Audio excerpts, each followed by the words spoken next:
Welcome to Language Nomads, where learning a language is an enjoyable journey.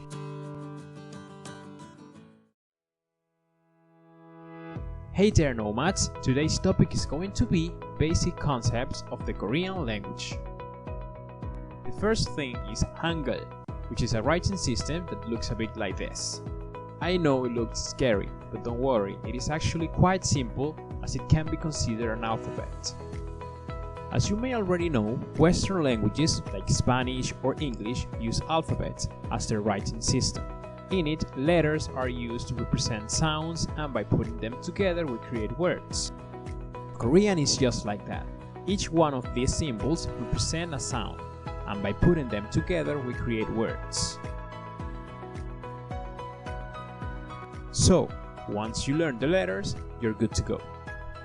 I won't be explaining Hangul because I don't know any proper way to do it, but I'll leave a link down below to a site called How to Study Korean where you can learn it. There are some things we need to know to be able to read and write Korean. First, vowels are drawn vertically and horizontally. And second, Korean is written in blocks that represent a single syllable, and they must be written in one of the following orders. Also, there are some rules to take into consideration. The number 2 is always a vowel. Number 1 and 3, and sometimes 4, are always consonants. Blocks containing a horizontally drawn vowel are always drawn in one of these two ways. Blocks containing a vertically drawn vowel are always drawn in one of these two ways. Korean uses the following sentence structure. Let me quickly explain these concepts just in case you don't know them.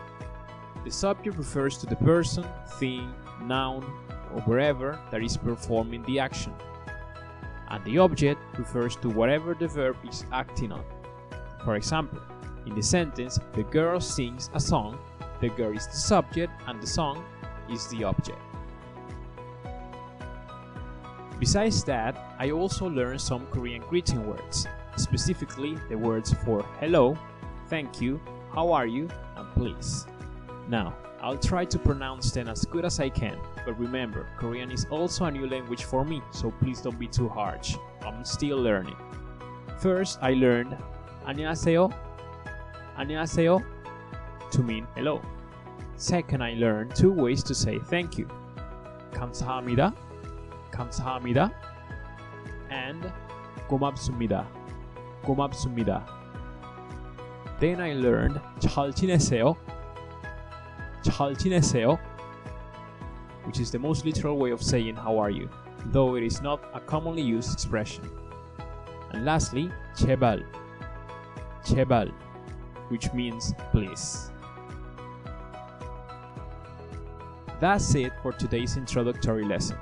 Remember to check the link on the description box to practice your Hangul. Hit the like button if you enjoy it and also consider subscribing. See you on the next video.